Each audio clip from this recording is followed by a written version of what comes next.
برادران اسلام، سابقہ دروس میں ہم نے سیرت رسول پاک صلی اللہ علیہ وسلم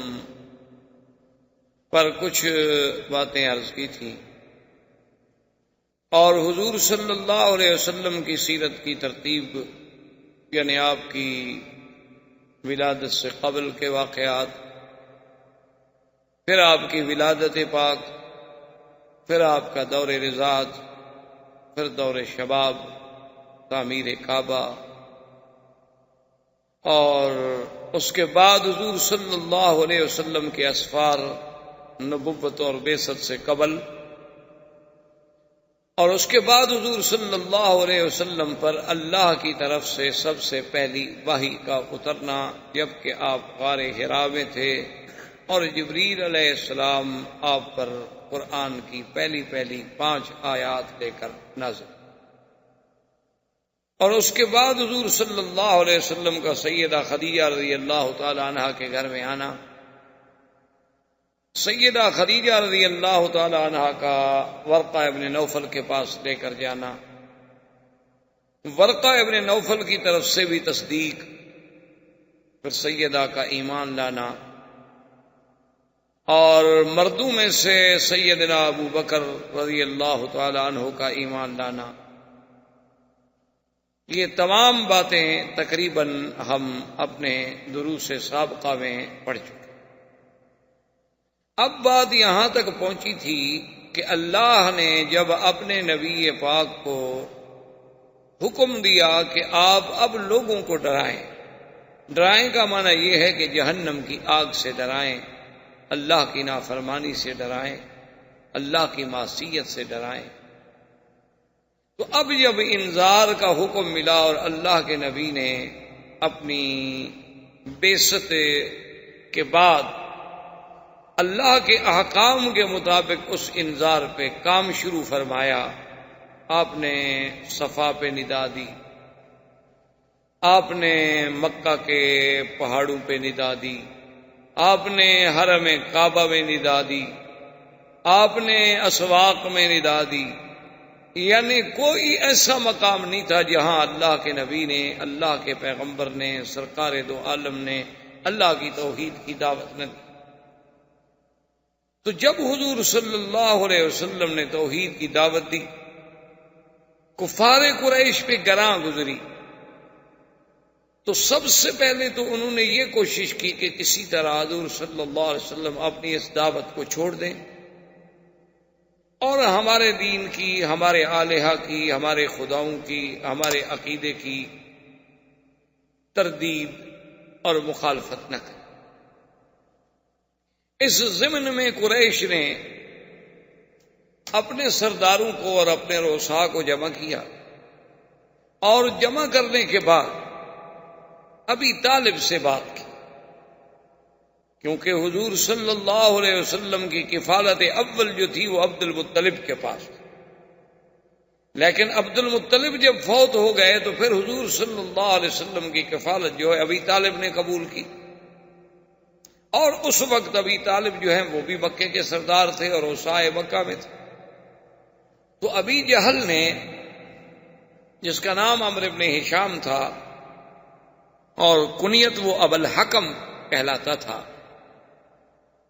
لیکن اس کی عناد سے، اس کی تعصب سے، اس کی مخالفت سے، حق کو ٹھکرانے سے، باطل کو اپنانے سے اس کی کنیت جو ہے پھر ابی جہل پڑ گئی۔ تو وہ سارے وفد کو لے کے ابی طالب کے پاس پہنچا اور اس نے کہا کہ ابی طالب، آپ چونکہ ہمارے بڑے ہیں اور سردار ہیں اور قریش مکہ سے آپ کا بہت بڑا تعلق ہے اور خاندان بنو ہاشم سے آپ کا بہت بڑا مقام ہے، لیکن آپ کے بھتیجے سیدنا محمد الرسول اللہ صلی اللہ علیہ وسلم نے ہمیں تنگ کر دیا ہے، ہم بالکل مجبور ہو گئے ہیں کہ وہ ہمارے خداؤں کی مخالفت کرتے ہیں، لات و عزا کی مخالفت کرتے ہیں، اور یصفح احلامنا اور کان یکفر آباءنا، اور ہمارے باپ دادے کے دین کے طریقے کی تردید کرتے ہیں، ہم صبر نہیں کر سکتے، ہم مجبور ہیں، لہذا آپ محمد مصطفیٰ صلی اللہ علیہ وسلم کو ہدایت کریں۔ کہ وہ یہ بات جو ہے چھوڑ۔ ابی طالب نے حضور صلی اللہ علیہ وسلم کو سمجھایا اور بتلایا کہ آپ کی قوم کا وفد آیا تھا اور ان کا یہ مطالبہ ہے۔ حضور نے فرمایا کہ یہ میرا کوئی ذاتی کام تو نہیں ہے، مجھے تو اللہ نے نبی بنا کے بھیجا ہے، میں تو اللہ کے حکم کا پابند ہوں، میں کیسے چھوڑ سکتا۔ اب کفار قریش نے ایک دوسرا طریقہ اختیار کیا۔ انہوں نے ابی طالب سے کہا کہ آپ اپنے بھتیجے سے کہیں کہ وہ ایک نیا نظریہ، چونکہ ان کے لیے تو یہ ایک نئی بات تھی نا، کیونکہ وہ تو سوچ بھی نہیں سکتے تھے، وہ تو صدیوں سے اسی کفر میں مبتلا چلے آ رہے تھے کہ بتوں کی عبادت کرنی ہے، بتوں کی پوجا کرنی ہے، بتوں کے آستانوں پہ جانور ذبح کرنے ہیں، ان کے نام پہ چڑھاوے چڑھانے ہیں، ان کے مجاوروں سے جا کے کس سے کہانیاں پوچھنی ہیں۔ ان کا تو یہ ایک بات تھی، ایک دن سے نہیں تھی، آباء و اجداد سے چلی آ رہی تھی۔ اور جب اللہ کے نبی نے ان سب پر توحید کی ضرب ماری تو وہ تلملا اٹھے اور کہنے لگے اجعل الآلہۃ الہا واحدا، یہ کیسے؟ تو اب انہوں نے ایک نیا رنگ اختیار کیا۔ انہوں نے کہا کہ اگر اللہ کے نبی اس نئے نظریے کے پیش نظر یہ خیال مبارک میں ہے کہ مجھے مکے کی سرداری مل جائے، میں مکے کا سردار مان لیا جاؤں،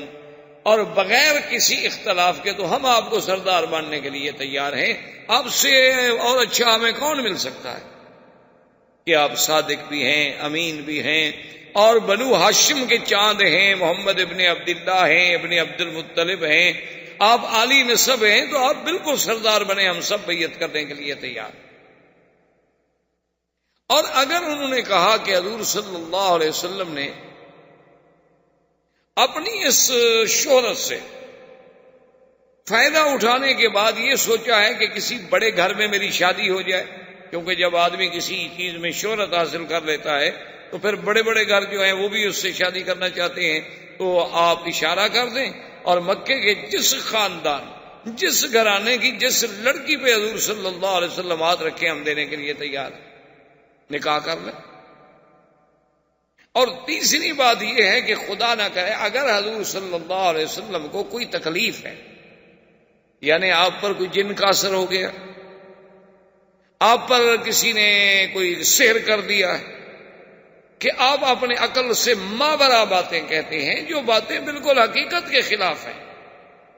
جو باتیں بظاہر ہماری سمجھ سے بالا تر ہیں، کہ ایسی بات ہے کہ لات عزا منات یہ 360 خدا سب چھوڑ دیے جائیں، اور ایک خدا جو ہم دیکھ بھی نہیں سکتے، ہمیں نظر بھی نہیں آتا، وہ سارے کام ایک خدا سر انجام دیتا ہے، خیر بھی وہی کرے شر بھی وہی کرے، کیسے ہو سکتا ہے؟ یہ کوئی بات عقل میں آنے والی بات کہ دن بھی پیدا کرے پھر رات بھی پیدا کرے، ایک بندے کو پیدا بھی کرے پھر اس کو مار بھی دے؟ یہ باتیں ہمیں تو سمجھ نہیں آ سکتی۔ ہاں مارنے والا اور ہے، پیدا کرنے والا اور ہے، بات سمجھ آ سکتی، لیکن ایک آدمی پیدا کرے، خدا ہے، اس نے خود پیدا کیا، بنایا، بنانے کے بعد اس کو مٹا دے، آسمان و زمین کو پیدا کیا، فرماتے ہیں پھر اس کو بھی ختم کر دے گا، یہ سب توڑ پھوڑ دے گا۔ یہ باتیں ہماری سمجھ سے ماورا ہیں، شاید نہ کوئی جن کا اثر ہے تو ہم علاج کرانے کے لیے تیار۔ جب یہ باتیں حضور صلی اللہ علیہ وسلم کے لیے انہوں نے تجویز کی اور ابی طالب نے آپ کے سامنے یہ باتیں رکھی، تو حضور نے فرمایا کہ چچا دیکھو، اگر مکے کی سرداری کی بات ہو تو سرداری تو اب بھی ہمارے گھرانے میں ہے، پہلے عبد المطلب کے پاس تھی، اب آپ کے پاس، اور اگر مکے کی کسی بڑے خاندان میں شادی کی بات ہے تو خدیجہ سے بڑی عورت کون ہے مکے کی؟ سیدہ خدیجہ رضی اللہ تعالیٰ عنہا، بے اعتبار نسب کے، بے اعتبار حسب کے، بے اعتبار مال کے، اس سے بڑا کون ہے مکے میں؟ اور وہ تو 25 سال پہلے سے میرے گھر میں ہے، اور اس نے تو مجھے خود تمنا کر کے شادی کی، اور اس کی ساری دولت میرے ہاتھ ہے۔ اور اگر یہ کہتی ہیں کہ نعوذ باللہ مجھ پر جنات کا یا کوئی بیماری کا اثر ہے، تو جن والے لوگ جو ہیں ان کو دیکھا انہوں نے کبھی کہ وہ جنات اسی طرح پاک رہتے ہیں، صاف رہتے ہیں، عبادت کرتے ہیں، اللہ کی دعوت دیتے ہیں؟ وہ تو پلید لوگ ہوتے ہیں جن پر جنوں کا اثر ہوتا ہے۔ اور ایک بات انہوں نے کہا کہ ابی طالب سن لیں، اگر آپ بھی گھبرا گئے ہیں، اگر آپ بھی ڈر گئے ہیں میرا ساتھ دینے سے، تو آپ یہ بات یاد رکھ لیں ابی طالب، میں آپ کی کفالت کی وجہ سے یہ بات نہیں کہہ رہا، بلکہ یہ میرا فریضہ رسالت ہے جو میں نے ہر حال میں ادا کرنا ہے۔ آپ سرداران مکہ سے کہہ دیں کہ اگر وہ چاند لا کر میرے ہاتھ پہ رکھ دیں، سورج لا کر میرے ہاتھ پہ رکھ دیں اور مجھ سے مطالبہ کریں کہ میں توحید کی دعوت کو چھوڑ دوں، میں ان سب چیزوں کو ٹھوکر مار سکتا ہوں، لیکن اللہ کے حکم کی تعمیل میں کبھی کوتاہی۔ اور ابی طالب اگر آپ کو ڈر ہے کہ اتنے بڑے قریش سے آپ کیسے مقابلہ کریں گے، تو میں آپ کو یقین دلاتا ہوں کہ یا امّے، مجھے آپ سے کوئی گیلا نہیں۔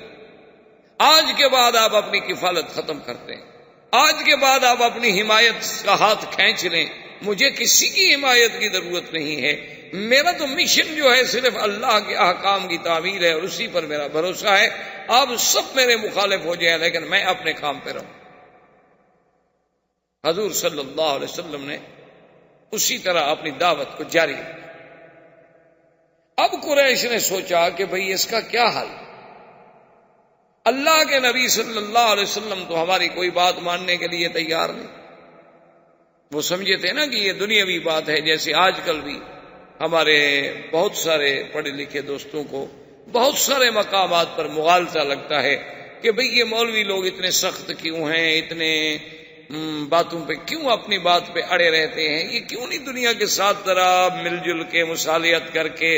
اور رواداری کے ساتھ اور جناب ذرا وسعت قلب کے ساتھ فراخ دلی کے ساتھ جو ہے ذرا معاملہ کریں، دنیا بہت ترقی کر گئی ہے۔ تو ان بیچاروں کو بھی دراصل یہی مغالطہ ہوتا ہے، آدمی رواداری وہاں کرتا ہے جہاں اس کا اپنی بات ہو، اپنا کام ہو۔ آپ نے مجھ سے پیسے لینے ہیں، آپ نے مجھ سے گھر مانگا ہے، آپ نے مجھ سے رہنے کی جگہ مانگی ہے، اس میں تو رواداری ممکن ہے۔ اللہ کے دین کو تبدیلی میں رواداری کا کیا معنی ہے؟ کوئی آدمی کہے اچھا جی کیونکہ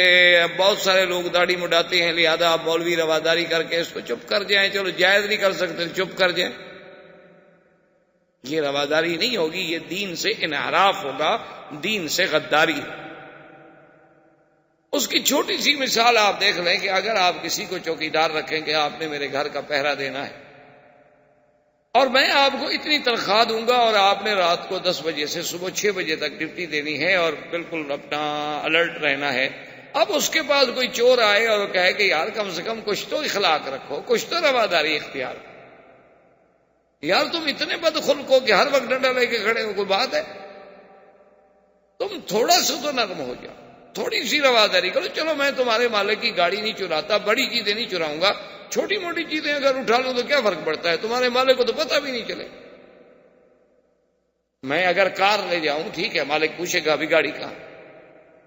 میں اگر ان کے ڈرائنگ روم سے قیمتی قالین اٹھا لوں تو وہ دیکھے گا کہ کہاں ہے، لیکن یہ چھوٹی موٹی چیزیں جن پر ان کی کبھی نظر ہی نہیں پڑتی، اتنا تو تم روادار بنو یار، یہ کیا رواداری ہوئی؟ تو اگر ایک چوکیدار یہ رواداری نہیں کر سکتا تو ایک دین کا سپاہی جو ہے اور دین کا چوکیدار جو ہے وہ اللہ کے نبی سے غداری کر کے حضور کی شکل کے خلاف کیسے راضی ہو جائے، حضور کی سیرت کے خلاف کیسے سلوک کر لے؟ مثال کے طور پر جیسے بعض اوقات مثلا ایک پارٹی میں مجھے بھی ایک دفعہ اتفاق ہوا کہ وہاں آج کل جیسے رواج ہے لوگ کھڑے ہو کے کھانا کھاتے ہیں، کیونکہ تہذیب جدید کا تقاضا یہی ہے کہ ہر آدمی جو ہے پلیٹ لے لے اپنی اور کھڑا ہو جائے۔ پہلے تو ہم نے سنا تھا کہ ہندو لوگ الگ کھانا کھاتے ہیں، اب مسلمانوں کو بھی ہم نے دیکھا کہ پلیٹ بھی اپنی، اپنی گلاس بھی اپنا، ہاتھ بھی اپنا، چمچ بھی اپنا۔ چلو جی ٹھیک ہے، بہرحال ڈرتے ہیں بیچارے کہ بھئی جراثیم نہ ہو جائیں، بھئی جراثیم انہیں ہونا ہو تو جتنی حفاظت کرو وہ ہو جاتی، جو تکلیف آنی ہے نا اللہ کی طرف سے۔ بڑے صاف ستھرے ملک جتنے ترقی یافتہ ممالک ہیں ان میں جو بیماریاں ہیں ان کا آپ تصور بھی نہیں کر سکتے، اللہ ان بیماریوں سے ہمیں محفوظ رکھے، جن عذابوں میں وہ مبتلا ہیں اللہ تبارک و تعالی ہمیں محفوظ رکھے۔ تو بہرحال اب مسلمانوں کا ایک طرز جدید، تہذیب جدید کا تقاضا یہ ہے کہ کھانا لیں جناب، اپنا کھانا بھی خود اٹھائیں اور پلیٹ میں لے لیں اور اس کے بعد کھڑے ہو جائیں، گپ شپ بھی کرتے رہیں اور کھانا شانا بھی کھاتے رہیں۔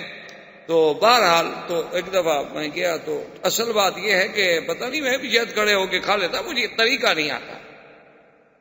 پرانے لوگ دیہات کے رہنے والے، ہمیں کیا پتا کیسے پلیٹ پکڑ کے آدمی کھڑا رہے، اب ہمیں تو نہیں آتا نا جی، ہمیں تو کھڑے ہو کے ابھی تک پیشاب کرنا بھی نہیں آتا۔ ہم نے تو اپنے عقل میں اونٹ وغیرہ کو دیکھا تھا کہ وہ کھڑے ہو کے پیشاب کرتا ہے، ہمارے تصور میں بھی نہیں ہے کہ بندہ بھی ایسے کر سکتا ہے حرکت. تو بہرحال میں چونکہ نہیں جانتا تھا، میں نے وہ پلیٹ لے لیا اور ادھر ادھر کرسی قریب نہیں تھی، میں تھوڑا دور جا کے بیٹھ گیا. تو ان میں سے ایک آدمی آیا تو کہنے لگا کہ حضرت اتنا تو آدمی کو سخت نہیں ہونا چاہیے. اگر اتنی دیکھیں آپ کو پتا ہے آج بڑے بڑے لوگ یہاں کھڑے ہیں، منسٹر بھی ہیں، اس میں بڑے بڑے اہم سیاسی لوگ بھی ہیں، مذہبی لوگ بھی ہیں. اگر اور بھی تو کھڑے رہے، اگر آپ کھڑے رہتے تو کیا فرق پڑ جاتا، تھوڑا سا تو آدمی کو وسیع القلب ہونا چاہیے. میں نے کہا میرے بھائی ٹھنڈے دل سے بات سن، میں اگر وسعت قلب کا مظاہرہ کر کے حضور کی سنت کے خلاف کھا لیتا تو اللہ کے نبی بھی ناراض، خدا بھی ناراض، اور میں اپنے مشن سے بھی منحرف ہو گیا کہ لوگوں کو تو میں پیغام دوں کہ میں ایک عالم ہوں اور میں دین کی دعوت دیتا ہوں، اور خود میں اس دین پہ عمل نہ کروں. تو میں نے اپنے مشن سے غداری کی، سنت رسول سے غداری کی، اپنے اللہ سے غداری کی، اور صرف ایک بندے سے رواداری کی کہ دعوت دینے والا مجھ سے ناراض نہ ہو جائے. اور اگر تم نے علماء کو بلایا تھا اور تم رواداری کر کے ذرا کھانا سنت کے مطابق نیچے لگا لیتے، سب بیٹھ کے کھا لیتے، تو تم پہ اللہ بھی راضی، اللہ کا رسول بھی راضی، اور زندگی میں چلو ایک دفعہ سنت پہ عمل ہو جاتا. تو تم مجھے بتاؤ تمہاری رواداری کرنا زیادہ بہتر تھا یا میری رواداری کرنا زیادہ بہتر تھا؟ ٹھیک ہے نا. اس طرح تو آپ کہہ سکیں گے کہ حضرت ابراہیم علیہ السلام نے بھی قوم سے رواداری نہیں کی، جا کے بتوں کو توڑ ڈالا. دیکھو جی کو عقل کی بات ہے، کسی کی دین کو نہ مانو، لیکن یہ تو نہیں کہ جا کے توڑ دو. پھر ان کے بارے میں آخر آپ کیا فتویٰ دیں گے؟ خدا تو اس کے اس عمل سے اتنا خوش ہے کہ وہ کہتا ہے کہ خلیل ہے میرا. اللہ نے تو انہیں خلیل اللہ کا لقب دیا، لیکن آپ اس کو کہیں گے کہ جی حقوق انسانیت کے خلاف ہے کہ کسی کے خدا کو جا کے توڑ ڈالو. آپ نے تو کسی کا دل توڑ دیا. تو اس لیے اللہ کے نبی نے فرمایا کہ عقل کی بات چھوڑو. یہ کیا رواداری ہے کہ میں اللہ کے دین کو چھوڑ دوں؟ یہ کیسے ہو سکتا؟ تو اب کفار قریش نے ایک نیا پینترا بدلا، انہوں نے ایک نئی چال چلی. انہوں نے کہا کہ بھئی اللہ کے نبی تو اپنے راستے سے نہیں ہٹتے. اب انہوں نے کہا کہ حل یہ ہے کہ ہر آدمی ایسا کرے کہ جو اس کا بس چلتا ہے، اور جہاں جہاں اس کا بس چلتا ہے وہ ان لوگوں کو عذاب دے جو اسلام قبول کر رہے ہیں، تاکہ وہ لوگ عذاب دیکھ کر، تکلیفیں دیکھ کر اللہ کے نبی کا ساتھ چھوڑ دیں، اور جب لوگ چلے جائیں گے تو اکیلے رہ جائیں گے. اب تعذیب مسلمین کا دور شروع ہوا بعثت رسول کے بعد، بعثت کے بعد، دعوت کے بعد، جب کفر کے سارے حربے ناکام ہو گئے، جب کفار قریش کی ساری تدبیریں ناکام ہو گئی، تو انہوں نے اب یہ پروگرام بنا لیا کہ بھئی دیکھو اکثر تو زیادہ سے زیادہ لوگ جو مسلمان ہو رہے ہیں وہ غریب ہیں اور غلام ہیں، تو ان کو اتنا عذاب دو کہ وہ اللہ کے نبی کو چھوڑ جائیں. تو اس کے لیے تجویز ہو گئی اور سب نے اپنے اپنے حصے تقسیم کر لیے کہ حضرت بلال جو تھے یہ امیہ کے غلام تھے. انہوں نے کہا کہ بلال کو تو میں ٹھیک کرتا ہوں. سمیہ، عمار، یاسر اور عمار، اس پر ابو جہل نے اپنی ذمہ داری لے لی کہ ان کو میں تعذیب دوں گا. ایک بنی معمل قبیلہ کی باندی تھی، جاریہ تھی بنی معمل کی، اس کو حضرت عمر نے کہا کہ میں تعذیب دوں گا. اسی طرح کسی نے بی بی زریرہ کو تعذیب دینے کا ذمہ داری قبول کر لی، کسی نے ایک بی بی نہدیہ تھی ان کو تعذیب دینے کی ذمہ داری قبول کر لی. تو اب کفار قریش کا یہ دور شروع ہوا کہ جو جو لوگ اسلام لا چکے ہیں انہیں تکلیفیں. اور خدا کی قدرت ہے کہ مکی زندگی میرے مدنی کی نبوت کے ابتدائی دور میں یہ وہ دور تھا کہ جس میں اللہ کی طرف سے حکم تھا کہ صبر اور صبر اور صبر، یعنی صبر محض، کہ جو دشمن جتنی کوشش کرے جواب ہی نہیں دیتا. اس لیے قرآن نے ایک ہی ہدایت کی کہ وَاصْبِرْ كَمَا صَبَرَ أُولُو الْعَزْمِ مِنَ الرُّسُلِ، بس میرے مدنی صبر. حتیٰ کہ اللہ کے نبی کو اتنا حکم بھی نہیں تھا کہ آپ اپنے صحابہ کو کہیں کہ چلو بھی جواب تو دے دیں نا، بھئی ایک آدمی مار رہا ہے تو چلو تم گالی تو دے دو، پر میں بالکل صبر کرو. حضرت بلال رضی اللہ تعالی عنہ کو امیہ ابن خلف کیا کرتا، اللہ معاف کرے، این شدید گرمی میں جب این پتھر جل رہے ہوتے آپ کو تو مکے کی گرمی کا پتہ؟ مکے کی گرمی تو ضرب المثل ہے، ابھی دیکھا نہیں 4 دن قبل کیسے گرمی تھی۔ علماء نے تو مکے کی گرمی سے مسائل نکالے ہیں کہ الحر حر مکہ والسکل سکل النبوۃ وکیف لا یعرق۔ ملا علی قاری نے مسئلہ نکالا ہے کہ آدمی اگر گھوڑے پہ سوار ہے، خچر پہ سوار ہے، گدھا پہ سوار ہے اور اس جانور کا پسینہ کپڑوں کو لگ جائے تو کیا وہ کپڑے پاک ہوں گے یا کپڑے دھونے پڑیں گے؟ تو انہوں نے کہا کہ نہیں، کپڑے نہیں دھونے پڑیں گے، جانور کا پسینہ حرام اور پلید نہیں ہوتا، اس لیے کہ حضور صلی اللہ علیہ وسلم راکب حمارن، مکے میں حضور نے حمار پہ گدھا پہ سواری فرمائی۔ تو ملا علی قاری فرماتے ہیں یہ کیسے تصور کیا جا سکتا ہے کہ مکے کی گرمی ہو اور بوجھ نبوت کا ہو، اور کیسے ہو سکتا ہے کہ پسینہ نہیں آیا ہوگا جانور کو؟ لیکن حضور نے کپڑے نہیں دھوئے۔ تو مکے کی گرمی تو یعنی ایک ضرب المثل ہے۔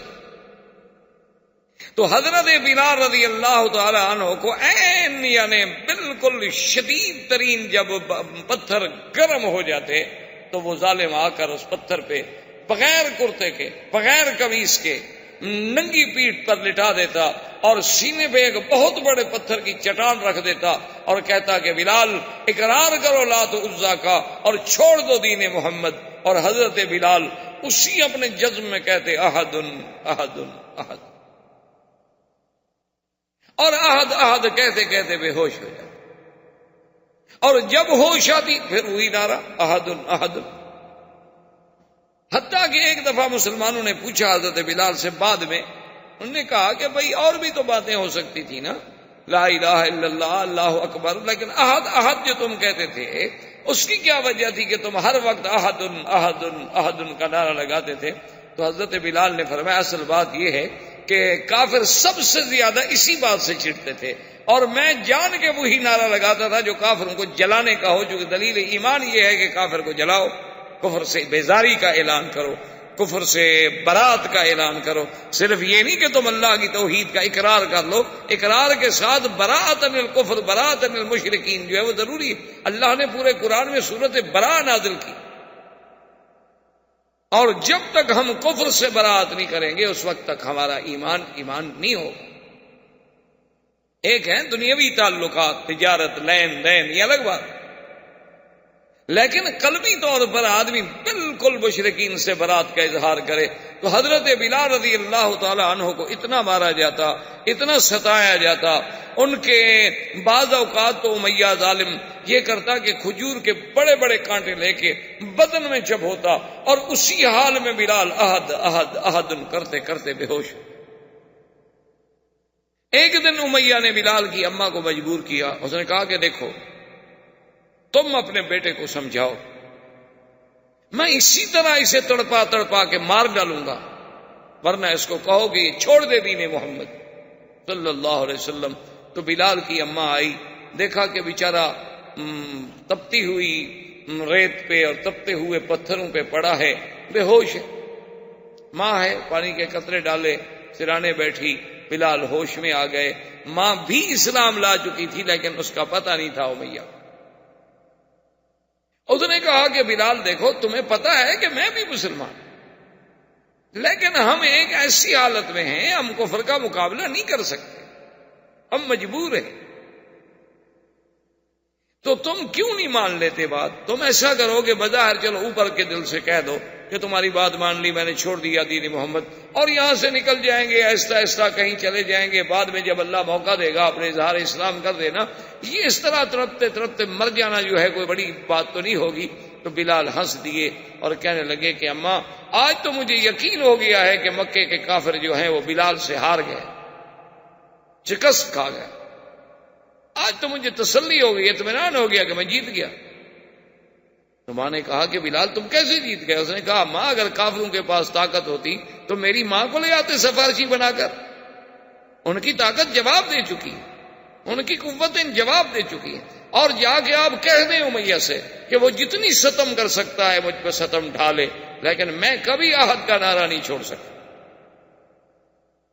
اسی عالم میں سیدنا ابی بکر رضی اللہ تعالی عنہ گزرے، جب تعذیب بلال کو دیکھا تو آپ نے کہا امیہ اس بلال غلام کو بیچنا چاہتے ہو؟ اس نے کہا یار میری تو جان چھڑاؤ، میں تو گلے میں پڑ گیا، میرے تو بات ہی نہیں مانتا، تم لینا چاہتے ہو؟ اس نے کہا لینا چاہتا ہوں۔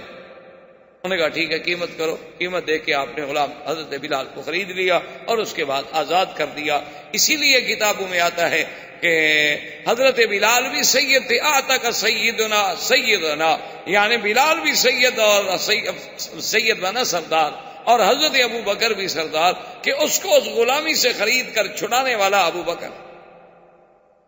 اور جب آل یاسر پر ظلم ہوتا کہ بی بی سمیہ اور پھر یاسر، ان کے بیٹے عمار، اتنے ظلم ہوتے کہ تاریخ اپنے اندر ایسے مظالم کی، یعنی آپ نے تو ہلاکوں کے مظالم پڑے ہوں گے، آپ نے تو تاتاریوں کے مظالم پڑے ہوں گے، آپ نے بڑے بڑے ظالموں کے، چنگیز کے مظالم پڑے ہوں گے، حجاج کے مظالم پڑے ہوں گے، لیکن کفار قریش نے جو تعذیب دی ہے اس کا آپ تصور بھی نہیں کر سکتے کہ اتنا مارا گیا بی بی زریرہ کو کہ اندھی ہو گئی۔ اور جب وہ اندھی ہو گئی تو کہتے کیا تھے؟ کہتے تھے کہ ہاں ہمارے لات عزا کی مخالفت کی ہے نا تو ہمارے خداؤں نے تجھے اندھا کر دیا۔ اور بی بی زریرہ رات کو اکیلے بیٹھ کے روتی اور کہتی کہ مولا مجھے اندھا ہونا منظور ہے، مجھے تکلیفیں منظور ہیں، میں اب تیری توحید اور تیرے نبی کا دامن نہیں چھوڑ سکتی، لیکن یہ جو تانا دیتے ہیں نا کہ ہمارے خداؤں نے تمہیں اندھا کر دیا ہے، یہ تانا میرے لیے ناقابل برداشت ہے۔ صبح جب اٹھی تو آنکھیں روشن تھیں، آنکھیں پھر بحال ہو گئی، نور واپس آ گئی۔ اب کافر حیران کہ بھی یہ کیسے پھر آنکھوں والی ہو گئی۔ ابو جہل نے جب سمیہ پر، ایک طرف سمیہ ہے، ساتھ یاسر ہیں، ہمیں تو دین مفت ملا ہے نا میرے بھائی، اس لیے ہمیں دین کی قدر نہیں کہ ہم مسلمانوں کے گھر میں پیدا ہوئے، باپ بھی مسلمان تھا الحمدللہ، دادا بھی مسلمان تھا، ہم نے کوئی دھیلا بھی نہیں لگایا، نہ جان لگائی نہ مال لگائی، لہذا اسلام کی ہمیں کیا قدر ہو۔ ہم نماز بھی پڑھتے ہیں تو خدا رسول پہ احسان کرتے ہیں کہ جی آج میں حرم میں نماز پڑھ کے آیا ہوں، اچھا جی بڑی مہربانی، اچھا ہے آپ نہ جاتے تو حرم اداس ہو جاتا۔ آج تو میں نے جناب طواف کیا، ہاں جی بالکل شکر ہے اللہ کا، آپ طواف نہ کرتے تو خدا کا گھر خالی ہو جاتا، اللہ کے فرشتے بھی نہیں ہیں، بلکہ پتہ نہیں ہمارے طواف سے ہی کعبہ تنگ آتا ہو، تو یہ تو میں سوچ رہا ہوں،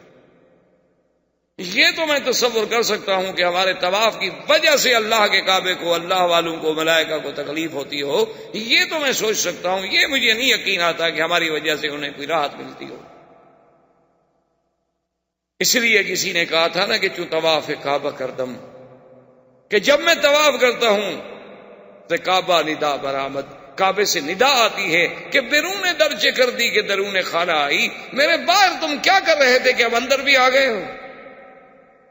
کہ بیرون درچے کر دی، تم باہر کیا کیا کام کر رہے تھے، انہی پاؤں کو لے کے پھر میرے پاس بھی آ گئے۔ اور کہتا ہے کہ جب میں نے جا کے زمین کعبہ پہ سجدہ کیا، زمین ندا برآمد، زمین چیخنے لگ گئی، اس نے کہا کیوں مجھے ناپاک کرتے ہو ریا کے سجدے کر کر، سارا دن غیروں کی عبادت کرتے ہو اور ابھی آ کر مجھ پر اللہ کا سجدے کر رہے ہو، ادھر لوگوں کو بھی خوش کرتے ہو، ادھر خدا کا سجدہ کر کے اللہ کو بھی ارادہ کرنا چاہتے ہو۔ میں نے کہا کیوں خراب کر دی جو سجدہ ہے ریائی، تو مجھے کیوں خراب کر رہے ہو ریا کے سجدے کر کے، اس سے تو بہتر ہے کہ سجدہ نہ۔ اس لیے مجھے تو بہرحال یہ ڈر لگتا ہے کہ کہیں ہماری یہ بے ادبی کہ ہم اتنے گناہوں کے ساتھ، اتنی زیادتیوں کے ساتھ ساری زندگی، اللہ معاف کرے، ہماری زبانیں گندی، ہمارے پاؤں گندے، ہمارے اعمال گندے، اور پھر ہم کعبے میں چلے جاتے ہیں بس اس امید سے کہ وہ غفور الرحیم، کہ وہ ارحم الراحمین ہے، اب اس کے بندے ہیں، مخلوق ہیں، بس جیسی ہیں، ورنہ تو حقیقت میں انسان کو ڈر لگتا ہے کہ میں کیا ہوں اور کہاں ہوں۔ یہ مقام تو وہ تھا نا جہاں بلال رہتا، اب دیکھیں کہ ظلم ہو رہا ہے اور اللہ کے نبی گزر رہے ہیں اور فرماتے ہیں صبرن یا آل یاسر صبرن، ایک سبق دے رہا ہے اللہ کا نبی۔ آج کفر اسی اسلام کو دہشت گرد ثابت کرنا چاہتا ہے۔ کاش ان کے سامنے میرے مدنی کی سیرت ہوتی، کاش ان کے سامنے میرے مدنی کی مکی زندگی ہوتی، کاش یہ جہاد اور فساد کا فرق سمجھ سکتے۔ یہ دہشت گردی ہے کہ بلال کو تڑپایا جائے، خباب کو تڑپایا جائے، سمیہ کو تڑپایا جائے، زریرہ کو تڑپایا جائے، نہدیہ کو تڑپایا جائے، عمار اور یاسر کو تڑپایا جائے، خباب الارت کو تڑپایا جائے، حضور کے صحابہ کو انگاروں پہ لٹا دیا جائے، لیکن اللہ کا نبی کیا کہتے ہیں؟ صبر، کہ آل یاسر صبر، صبر۔ وہ نبی جو صبر کا درس دینے والا ہے وہ اپنی امت کو کبھی دہشت گردی سکھلا سکتا ہے؟ اصل بات کیا ہے؟ وہ سب سے بڑے دہشت گرد ہیں جو مسلمانوں کو دہشت گرد کہتے ہیں. انہوں نے مسلمانوں کو، جب آپ کسی کو بند گلی میں کھڑا کر دیں گے تو کوئی کیا کرے گا؟ آپ مجھے بتائیں. آپ کسی آدمی کو جب بند گلی میں کھڑا کر دیں، اب اس کے بعد راستہ کوئی نہیں، یا ٹکر مار کے دیوار سے مر گئے. تم تو حالات ایسے پیدا کرتے ہو کہ مسلمان بند گلی میں جا کے مجبور ہوں، اور جب مجبور ہو کر وہ کوئی بات کریں کہ دیکھیں نہیں مسلمان ایسے ہیں، مسلمان ایسے ہیں، مسلمان ایسے ہیں. یہ عجیب بات ہے نا. اگر ہمارے آپ کے ملک میں، آپ نے کتابوں میں، تاریخوں میں، اخباروں میں پڑھا ہے کہ اگر ہندو 500 مسلمان عورتوں کو ننگا کر کے ان کی ویڈیو بنائے تو وہ تو کوئی بات نہیں، اگر اس پر کوئی تڑپ کے وہاں کوئی حادثہ کر بیٹھے، دہشت گرد ہے مسلمان. بھائی خدا عقل دے. اگر تم اتنے ظلم و ستم نہ کرتے تو آخر صدیاں بیت گئی ہیں ہندوستان میں مسلمانوں کو رہتے ہوئے، اور ملکوں میں مسلمانوں کو رہتے ہوئے صدیاں بیت گئی ہیں. انہوں نے تو کبھی کسی کو تھپڑ نہیں مارا، بلکہ ہم سے تو مسلمان بیچارے، آپ یقین فرمائیں، اللہ کے حرم میں آگے مسئلے پوچھتے ہیں کہ ہمارا ہمسایہ ہندو ہے، اس نے ہم سے زمزم مانگا ہے، اس نے ہم سے مدینے کی کھجور مانگی ہے، ہم لے جائیں وغیرہ. بھی لے جاؤ، دے دو، کوئی بات نہیں، کیوں نہ دو. یعنی مسلمان تو اتنا ہے کہ اس نے اپنے ہندو ہمسائے کو مکے میں بھی یاد رکھا، مدینے میں بھی یاد رکھا، اس کے لیے مکہ مدینے کی مقدس پاک چیز لے کے جانے کے لیے تیار ہے. بیچارہ مسئلہ بھی پوچھ رہا ہے کہ کہیں پتہ نہیں شریعت میں منع نہ ہو کہ میں ایسی پاک چیزیں جا کے کسی کافر کے ہاتھ پہ رکھ دوں. لیکن اس کے باوجود جب آپ اس کو اس مقام پہ لے جائیں کہ اس کی بیٹیاں، اس کی اولاد، جو کچھ ہو رہا ہے، پھر جب ظلم و ستم سے وہ تڑپے تو کہتے تڑپتا کیوں ہے، یہ دہشت گرد ہے. تو یہ دیکھیں اسلام کا کردار. حضور فرماتے ہیں صبرن. پتہ ہے سمیہ پہ کیا کیا ظلم ہوا؟ عورت، مرد بھی نہیں. ابھی جہل بدبخت نے آخر ایک نیا ڈھنگ سوچا. آج تک یہ بات ایمان سے کہیں، تاریخ میں اٹھا کر دیکھ لیں، یعنی تاریخ انسانیت میں جتنے ظالم گزرے ہیں کسی ظالم نے یہ نہیں سوچا ہوگا جو ابو جہل نے سوچا. اس لیے حضور پاک نے فرمایا کہ فرعونی اشد من فرعون موسیٰ. حضور نے فرمایا کہ میرا فرعون هذه الامہ ابی جہل، فرمایا میرا فرعون جو ہے موسیٰ علیہ السلام کے فرعون سے بھی زیادہ سخت ہے. صحابہ نے پوچھا حضور کیسے؟ فرمایا موسیٰ علیہ السلام کا فرعون جو مقابلے پہ تھا، جس نے دعوی خدائی کیا تھا، جو انا ربکم الاعلی کہتا تھا، لیکن جب اس کو پانی کا غوطہ لگا تو کہنے لگا اذا ادركه الغرق قال آمنت انه لا اله الا الذي آمنت به بنو إسرائيل وأنا من المسلمين. فوراً ایمان لے آیا کہ جی میں تو مانتا ہوں. ایک پانی کا غوطہ لگا، لیکن ابو جہل اتنا شدید ہے، اتنا ظالم ہے کہ گردن کٹی ہوئی ہے، آخری رگے ہیں، پھر بھی کفر سے باز نہیں آیا اور اسلام کے مخالفت کرنے سے باز نہیں آیا. اب دیکھیں کہ اس نے ظلم و ستم کی جو طریقہ ایجاد کیا ہے. آج پوری تاریخ آپ اٹھا کے دیکھ لیں، آج کی تاریخ میں آپ سمجھ نہیں سکیں گے کہ ابھی جہل سے پہلے بھی کسی ظالم نے ایسے سوچا ہوگا. بعد میں تو لوگوں نے بہت سوچا، کیا کچھ نہیں ہوا کشمیر میں، کیا کچھ نہیں ہوا کوسوفو میں، کیا کچھ نہیں ہوا سربیا میں، کیا کچھ نہیں ہوا شیشان میں مسلمان بیٹیوں کے ساتھ، خواتین کے ساتھ. ابو جہل نے 2 اونٹ منگوائے اور اونٹوں کو رسے باندھے گئے، اور رسے بی بی سمیہ کے پاؤں میں باندھے گئے. ایک اس پاؤں میں رسا باندھا گیا، ایک اس پاؤں میں رسا. یہ کبھی آپ کا عقل سوچ سکتا ہے تعذیب کا یہ طریقہ؟ اور مخالف سمت میں اونٹوں کو کھڑا کیا گیا، اور اس ظالم نے کہا کہ جب میں حکم دوں تو دونوں اونٹوں کو بھگا دیا جائے. تو ایک اونٹ ادھر دوڑے گا، ایک اونٹ ادھر دوڑے گا. ابو جہل سامنے کھڑا ہے. جب اونٹوں کو دوڑایا تو خود نیزہ مارا بی بی سمیہ کی شرمگاہ میں، اور بی بی صاحبہ 2 حصوں میں چیر دی گئی. آپریشن نہیں، چھری سے نہیں کاٹا گیا، تلوار سے نہیں کاٹا گیا، اونٹوں نے طاقت سے چیر، جیسے مرغی کو پکڑ کے آپ یوں چیر دیں. لیکن اس وقت بھی اس کی زبان پہ تھا لا الہ الا اللہ محمد رسول اللہ. یہ اول شہیدۃ فی الاسلام، اسلام کی سب سے پہلی شہیدہ ہے جو اسلام کے راستے میں شہید. یعنی تہذیب کی کوئی حد ہے. حضرت خباب بن الارت رضی اللہ تعالی عنہ ایک دن بیٹھے تھے، صحابہ نے کہا کہ حضرت خباب ہمیں اپنے ابتدائی اسلام کی بھی کوئی بات سنا. حضرت خباب بن الارت نے بتایا کیا کیا، آپ نے فرفع ثوبہ عن ظہرہ، آپ نے اپنی پشت سے کپڑا اٹھا لیا. کہا مجھ سے کیا پوچھتے ہو، میری پشت دیکھ لو، میری پشت پہ پوری ابتدائی اسلام کی تاریخ لکھی ہوئی ہے. صحابہ کہتے ہیں جب ہم نے آپ کی پشت کو دیکھا تو اس میں ایسے گڑے پڑ چکے تھے، ایسے گڑے پڑ چکے تھے اوپر سے لے کر نیچے تک، ایسے جیسے گڑے ہوتے ہیں اور پورے اندر تک گڑے پڑے ہوئے اور سیاہ ہوتے. حتیٰ کہ حضرت عمر جیسا آدمی، حضرت امیر المومنین عمر جیسے آدمی کہتے ہیں کہ مجھ سے صبر نہ ہو سکا، میں رو پڑا. اور واللہ ما رأیت، خدا کی قسم ایسی پشت کسی انسان کی میں نے نہیں دیکھی تھی. میں نے کہا خباب یہ کیا ہے؟ اس نے کہا اسلام کے لیے جب ہم اللہ کا نام لیتے تھے تو ظالم کفار جو تھے انہوں نے کیا کیا کہ انہوں نے انگارے بنائے، انگارے بنا کر، اور انگارے پتہ ہے کیسے بنائے گئے؟ یہ لکڑی کے انگارے نہیں، انہوں نے پتھر لے کے آگ میں رکھے، پتھروں کو آگ میں رکھا، اور پتھر جب آگ کی شدت سے سرخ ہو گئے، انگارہ بن گئے پتھر. جب انگارہ بن گئے تو میرے کپڑے اتار کے میری ٹانگوں سے پکڑ کر مجھے ان پتھروں پہ کھینچا، اور جب مجھے کھینچا جاتا تھا تو جہاں جہاں پتھر جلتا تھا جلا کے اندر گڑے پڑ جاتے تھے، اور اندر سے جو میری پیپ بہتی تھی اسی سے وہ انگارے بجھتے تھے، کوئی چھڑانے والا بھی نہیں ہوتا تھا. اور ایک دن آبنا کے لال سرکار دو عالم رحمت دو جہاں سید محمد عربی فداہ ابی و امی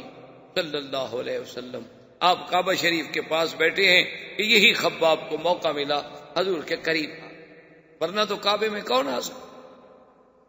قریب آنے کے بعد کہنے لگے الا تدعو لنا یا رسول اللہ، الا تستنصر لنا یا رسول اللہ. اللہ کے نبی آپ کچھ نہ کریں، اللہ سے تو دعا مانگے، ہمارے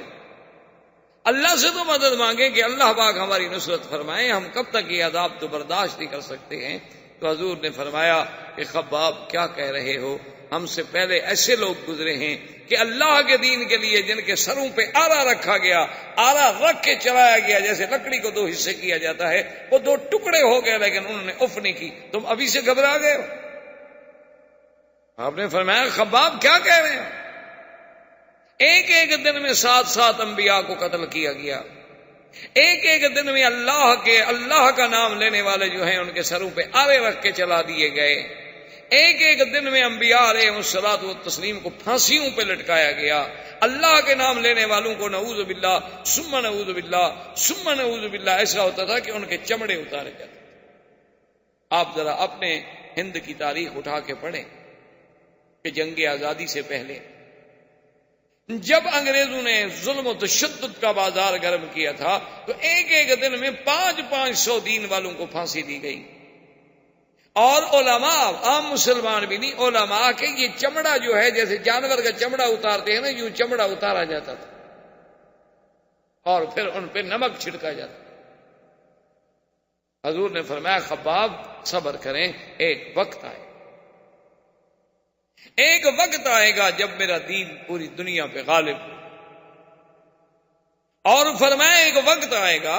کہ اگر ایک عورت مکے سے لے کر صنعا تک، یعنی یمن کے شہر صنعا تک سفر کرے گی، اس کو کسی چیز کا خوف نہیں ہوگا ما سوا اللہ کے.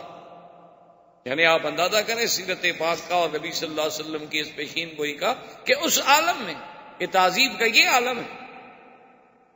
جب سارے صحابہ پر عذاب کے، ظلم کے تمام حربے آزمائے گئے تو کچھ صحابہ نے آ کر حضور سے عرض کیا کہ یا رسول اللہ ہمارے پاس اتنی قوت بھی نہیں، اور اگر تھوڑی بہت کوئی انسان کے پاس قوت ہے تو آپ کہتے ہیں صبر کریں، تو اس کا کوئی حل بتائیں. حضور نے فرمایا میں آپ کو اجازت دیتا ہوں کہ حبشے کی طرف چلے جائیں. میں نے سنا ہے حبشہ میں ایک ایسا بادشاہ ہے کہ جس کی شہنشاہی میں، جس کے ملک میں کسی پر ظلم نہیں ہوتا، وہ کسی کو ظلم نہیں کرتا. تو تم لوگ جو ہے حبشے کی طرف چلے جاؤ۔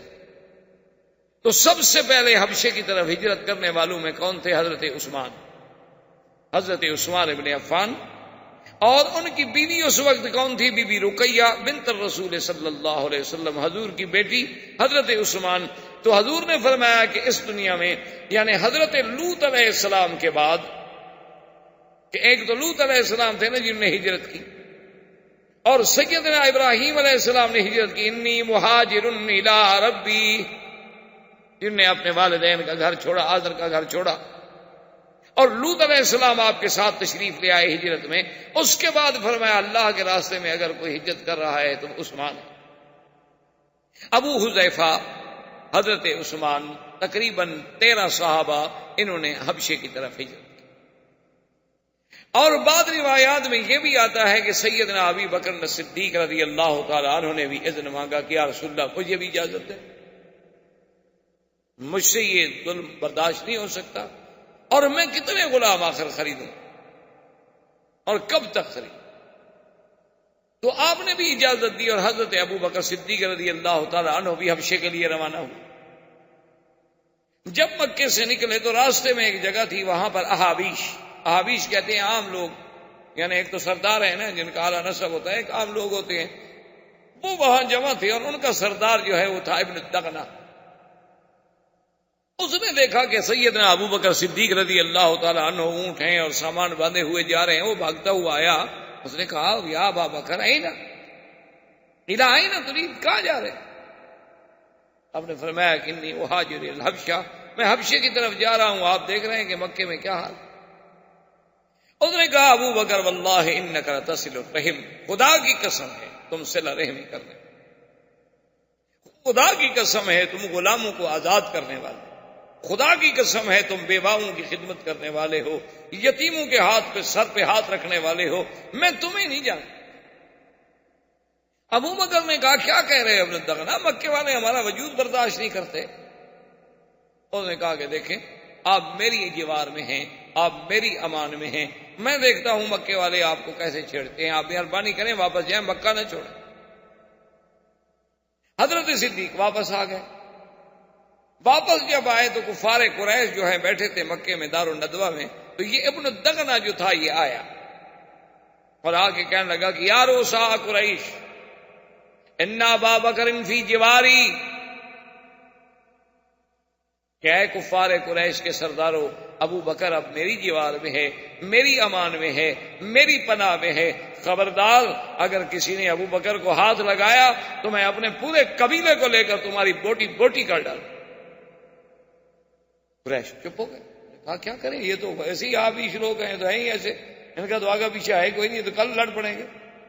تو وہ چپ کر کے چلا گیا، اور حضرت ابو بکر کو جب پناہ ملی تو آپ نے آ کر کعبۃ اللہ کے قریب قرآن شریف پڑھنا شروع کیا۔ تو جب قرآن شریف پڑھنا شروع کیا تو یہ کفار قریش جو تھے یہ یہاں سے دوڑے اور سیدھے ابن الدغنہ کے پاس پہنچے۔ انہوں نے کہا دیکھو تم نے پناہ دی ہے، اس کو یہ تھوڑا ہے کہ وہ قرآن کھڑے ہو کے پڑھے اپنا کعبہ شریف کے پاس،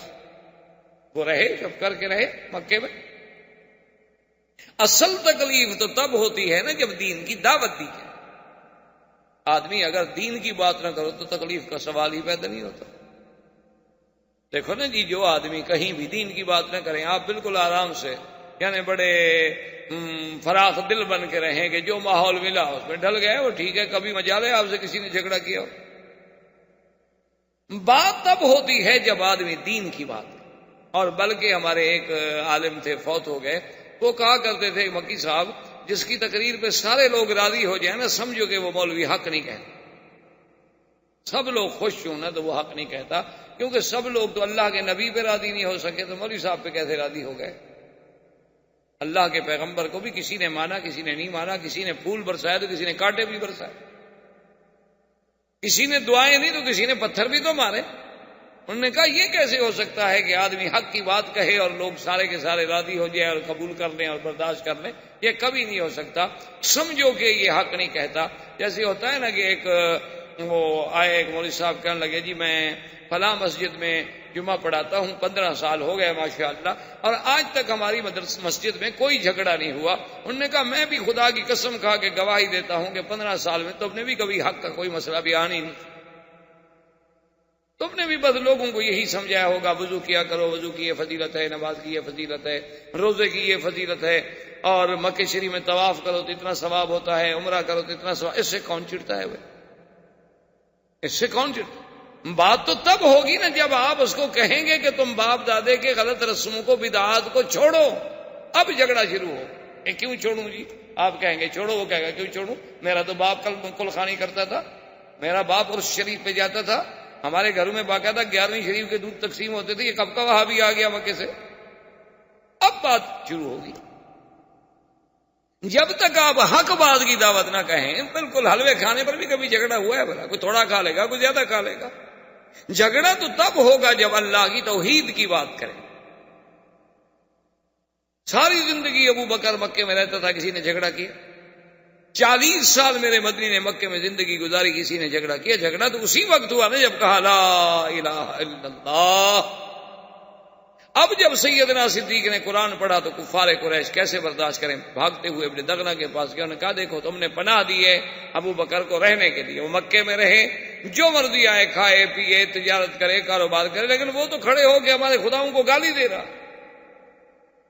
اب جناب ابن دغنہ آیا، اس نے کہا ابو بکر دیکھو میں نے تمہاری پناہ تو دی ہے تمہیں، لیکن اس کا مطلب یہ تو نہیں کہ ان کے خداؤں کو گالی دو۔ اس نے کہا ابن دغنہ کیا بات کہہ رہے ہو؟ قرآن پڑھنا جو ہے ان کے خداؤں کو گالی دینا؟ ہمارا تو خدا ہمیں ہدایت کرتا ہے کہ کسی کے خدا کو گالی نہ دو، ہم کیسے گالی دے سکتے ہیں؟ انہوں نے کہا یہ کیا کہتے ہیں؟ انہوں نے کہا تم بھی سن لو، میں قرآن پڑھتا ہوں۔ انہوں نے کہا نہیں اچھا قرآن پڑھتے ہو تو پھر میری بات جو ہے یہ نہیں مانیں گے۔ اب حضرت صدیق نے فرمایا کہ انی اخرج من جوارک یا ابن دغنہ، اے ابن دغنہ میں خود تمہاری امان سے نکلتا ہوں، چھوڑو میں کسی کی امان میں نہیں، بس میں اللہ کی حفاظت میں ہوں، جب تک اللہ چاہیں گے رہیں گے، جب تک اللہ نہیں چاہیں گے بات ختم۔ حضرت عبداللہ ابن مسعود رضی اللہ تعالی عنہ نے جا کر جب قرآن پڑھا مکے میں کعبۃ اللہ میں، پتہ ہے کفار قریش نے اتنا مارا اتنا مارا اتنا مارا، ایک تو خفیف آدمی تھے، کمزور آدمی تھے، کہ بالکل سر سے لے کر پاؤں تک کوئی جگہ خالی نہیں تھی جہاں ضرب نہیں آئی۔ حضور صلی اللہ علیہ وسلم عیادت بھی کر رہے ہیں، ہاتھ بھی پھیر رہے ہیں، اور فرماتے ہیں کہ عبداللہ ابن مسعود صبر سے کام لو، کوئی یہ ضروری نہیں ہے، ابھی ہمارے پاس اتنی قوت و طاقت نہیں ہے کہ ہم کھل کر اللہ کے دین کی بات کر سکیں۔ حضرت عبداللہ بن مسعود اپنی اسی بیماری، اسی کمزوری، اسی مار کھانے کے باوجود کہتے ہیں آذنی یا رسول اللہ، اگر اجازت دو تو کل پھر جا کے پڑھوں۔ یعنی جذبہ دیکھیں آپ، اتنی مار پڑ رہی ہے اسلام کی۔ اور اسی اسنا میں ایک دن حضرت عمر، کفر کا زمانہ ہے، ابھی تو کافر ہیں اور بڑے جبار تھے، بڑا اللہ نے قوت طاقت جسمانی بدن آواز، بڑے اپنے وقت کے جبروت لوگوں میں سے، جبار لوگوں میں سے گزرے ہیں۔ آپ جا رہے تھے کہ دیکھا کہ اندھیرے میں ایک عورت کھڑی ہے، سواری کھڑی ہے، عورت کھڑی ہے کسی کے انتظار میں، قریب گئے پوچھا من انتی، کون ہے تو؟ قالت ام عبداللہ الہ اینا، اس وقت آدھی رات کو اس نے کہا عمر کیا بات ہے، جب تم مکے میں ظلم و ستم کے اتنے پہاڑ توڑ رہے ہو تو اب ہم لوگوں کو نکلنے تو دو نا، کم از کم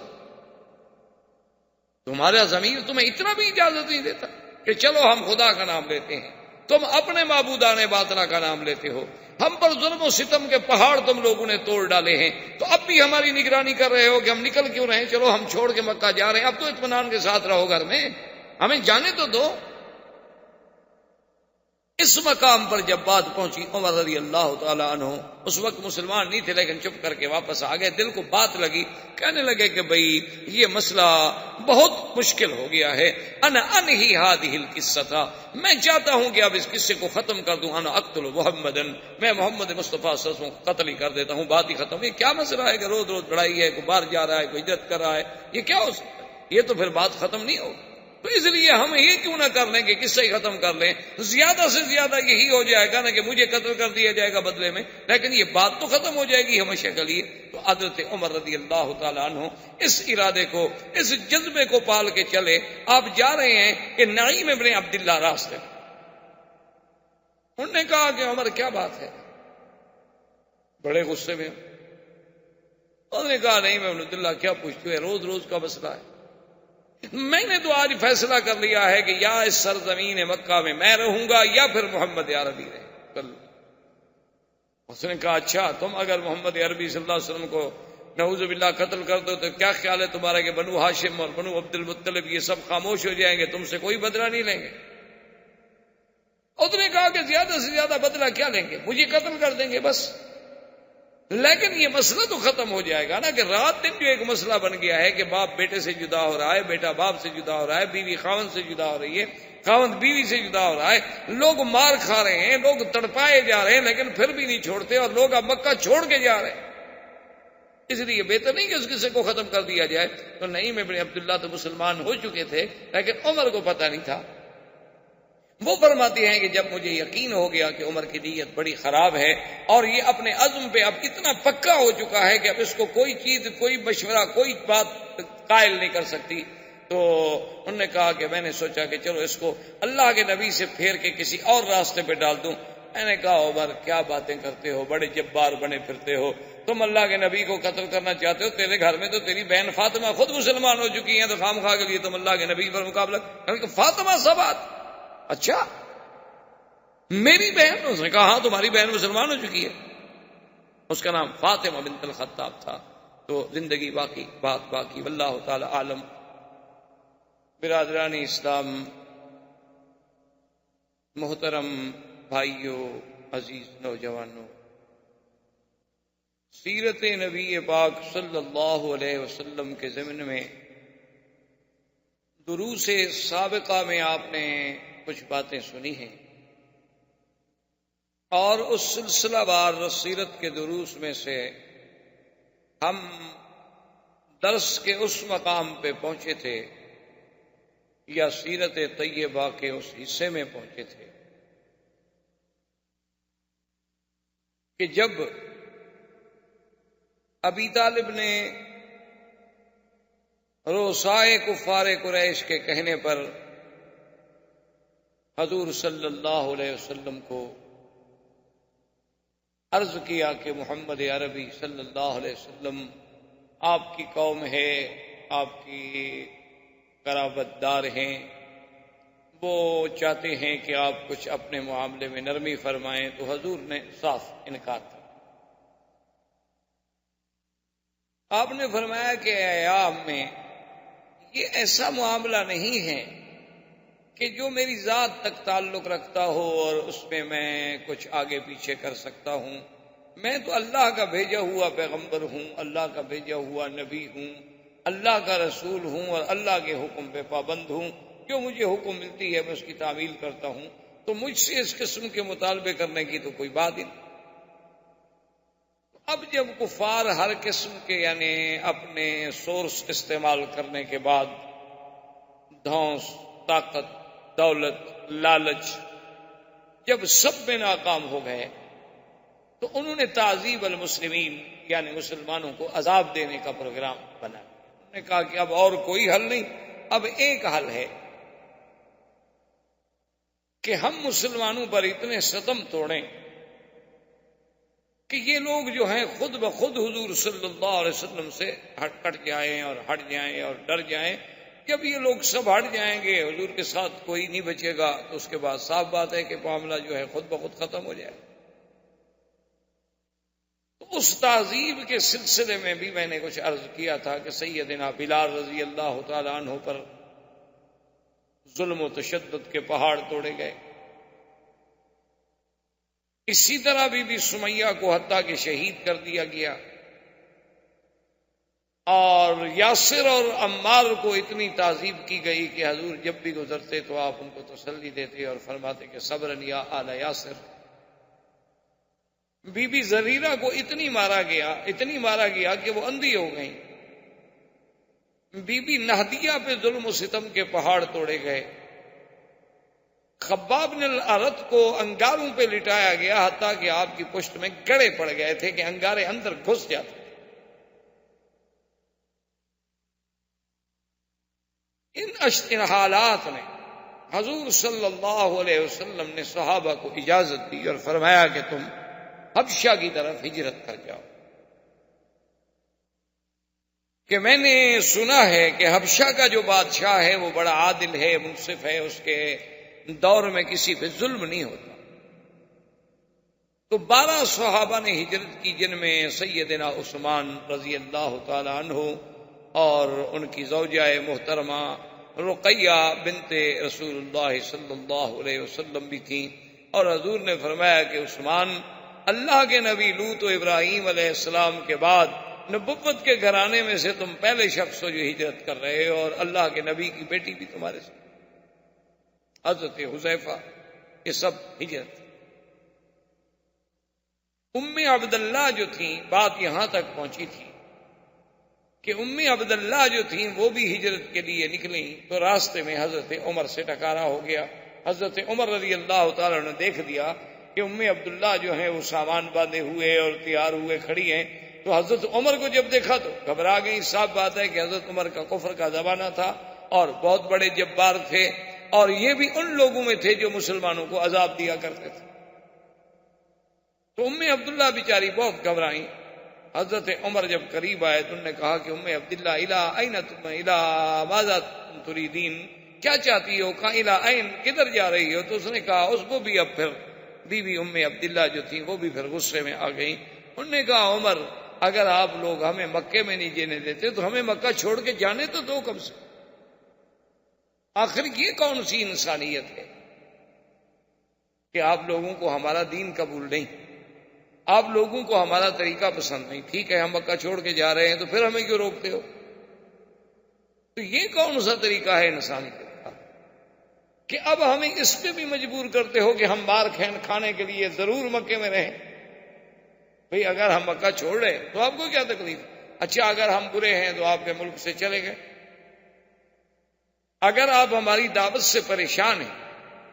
تو ہماری دعوت خود بخود ختم ہو گئی، ہم نے آپ کا ملک، آپ کا شہر، آپ کا علاقہ چھوڑ دیا۔ تو حضرت عمر کو بھی کچھ بات سمجھ آ گئی، تو انہوں نے کہا کہ ہاں اچھا ٹھیک ہے، تم نے جانا ہے تو جاؤ، میں تمہارا راستہ نہیں روکوں۔ اب اس کے بعد حضرت عمر رضی اللہ تعالی عنہ، یہ ان کے زمانے کفر کی بات ہے جو میں عرض کر رہا ہوں، ایک دن اپنے گھر میں آگے بیٹھے اور بڑے متفکر ہو کے بیٹھے، اور انہوں نے کہا کہ بھائی اب یہ روز روز کا جھگڑا جو ہے وہ قابل برداشت نہیں رہا کہ کبھی ہم عذاب دیں، کبھی لوگوں کو ماریں، کبھی لوگوں کو ستائیں، کبھی ہم انہیں انگاروں پہ لٹائیں، کبھی ہم انہیں گرم تپتی ہوئی ریت پہ سلائیں، آخر یہ کیا بات ہوئی؟ تو ہمارا جھگڑا تو پھر محمد رسول اللہ صلی اللہ علیہ وسلم سے ہے، تو کیوں نہ آپ سے فیصلہ کر لیا جائے اور آپ کو ہی نعوذ باللہ قتل کر دیا جائے تاکہ بات ختم ہو جائے۔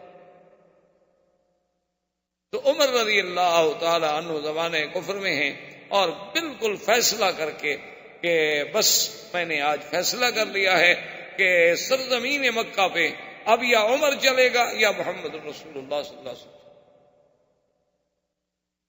انہوں نے بڑی تیاری کی، تلوار، اس زمانے میں جو اسباب تھے جنگ کے، تیر، تفنگ، زرہ، ڈھال، تلوار، سب سامان لے کے غصے میں بھرے ہوئے، اور کہنے لگے کہ چلو زیادہ سے زیادہ اگر بنو ہاشم نے مقابلہ بھی کیا تو مجھے قتل کر دیں، بس زیادہ سے زیادہ یہی ہوگا نا کہ اگر انہوں نے حضور صلی اللہ علیہ وسلم کا اور محمد الرسول اللہ صلی اللہ علیہ وسلم کا بدلہ بھی دیا تو کیا ہو، زیادہ سے زیادہ مجھے قتل کر دیں گے، چلو میں ایک بندہ مر جاؤں گا لیکن یہ روز کا جو مسئلہ ہے یہ تو ختم ہو جائے۔ وہ اسی جوش و غضب میں نکلے، اور راستے میں نعیم ابن عبداللہ جو اسلام لا چکے تھے لیکن ابھی انہوں نے کھل کے ظاہر نہیں کیا تھا کیونکہ کوئی ڈر کے مارے اسلام کو ظاہر نہیں کیا۔ نعیم ابن عبداللہ کہتے ہیں کہ میں نے حضرت عمر کو ایسے انداز میں چلتا ہوا اور اس طرح غصے میں بھرا ہوا پہلے کبھی نہیں دیکھا تھا، مجھے شک ہوا کہ اس کی نیت کوئی اچھی نہیں لگتی۔ میں قریب آیا اور میں نے روکا عمر کو، اور میں نے کہا کہ عمر تم کیا چاہتے ہو، اور خیر ہے یہ کون سا وقت ہے بھائی آدمی بالکل مسلح ہو کے گھر سے نکل رہا ہے، کوئی لڑائی تو ہو نہیں رہی۔ تو عمر ٹھہر گیا، انہوں نے کہا دیکھو نعیم ابن عبداللہ،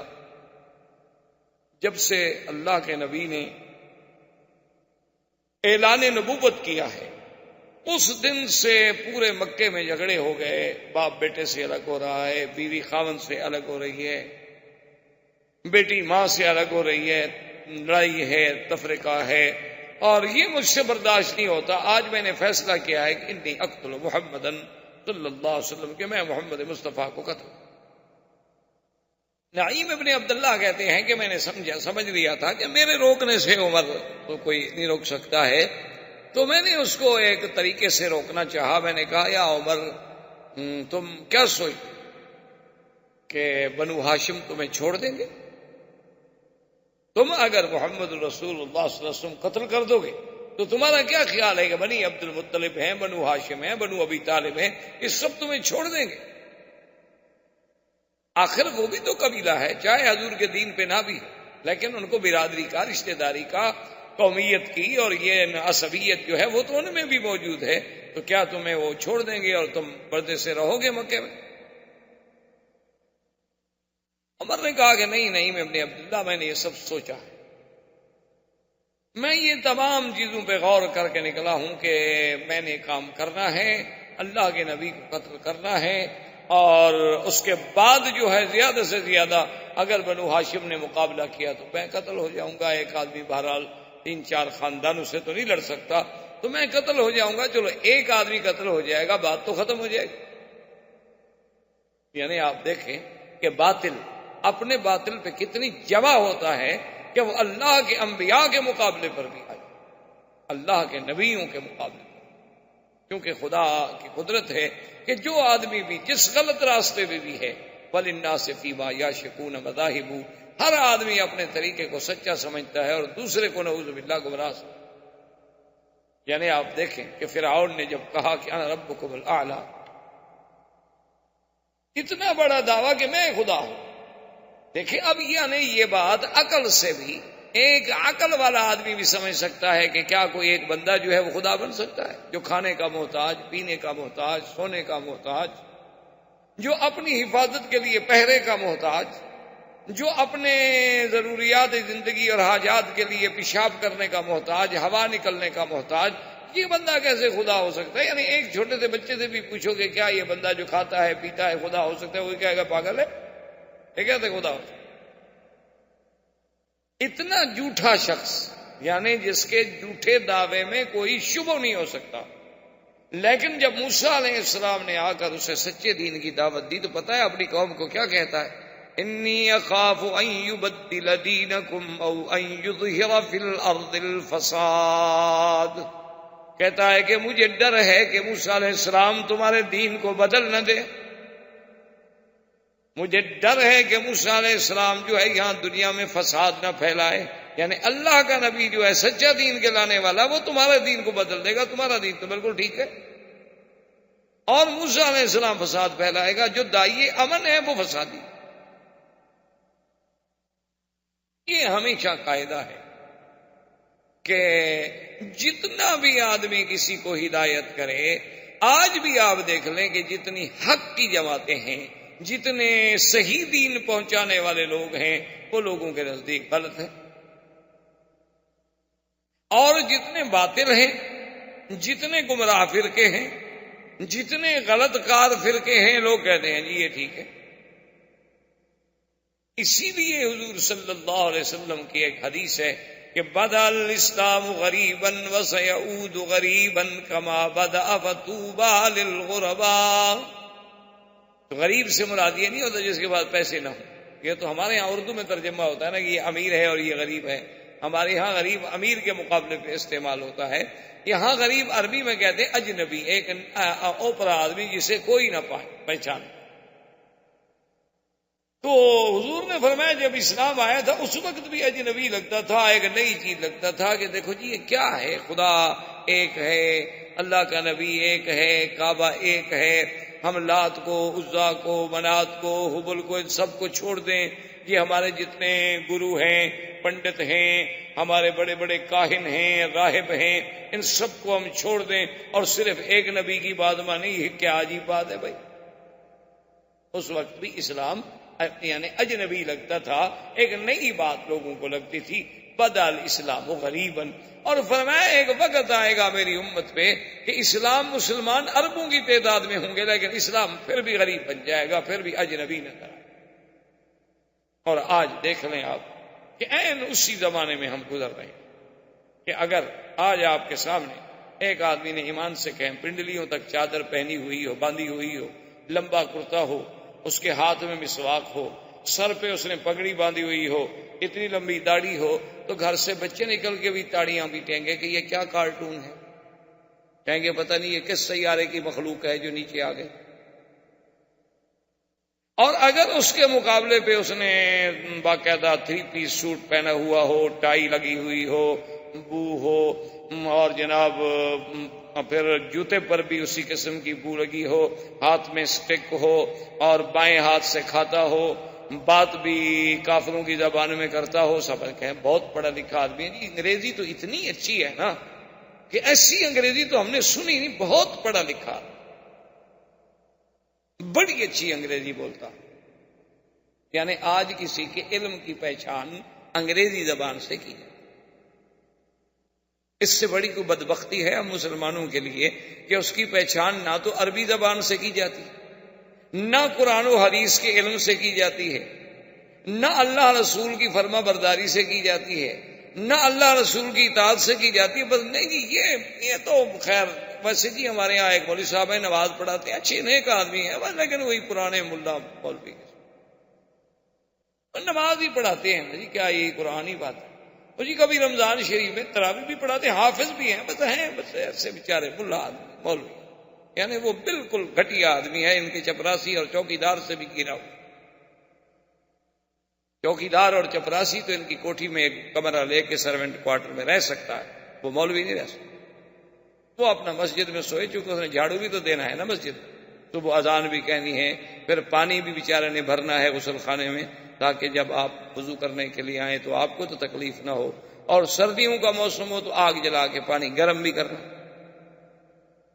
یہ واقعات ہیں، حقائق ہیں، آپ ان کو جتنا چھپائیں یہ چھپ نہیں سکتے، یہ حقائق۔ کسی بھی آپ محلے میں چلے جائیں مسلمانوں کے محلے میں، وہاں آپ ایک کلرک کا اور ایک جامع مسجد کے عالم خطیب اور امام مسجد کا موازنہ کریں کہ معاشرے میں عزت کس کی زیادہ ہے،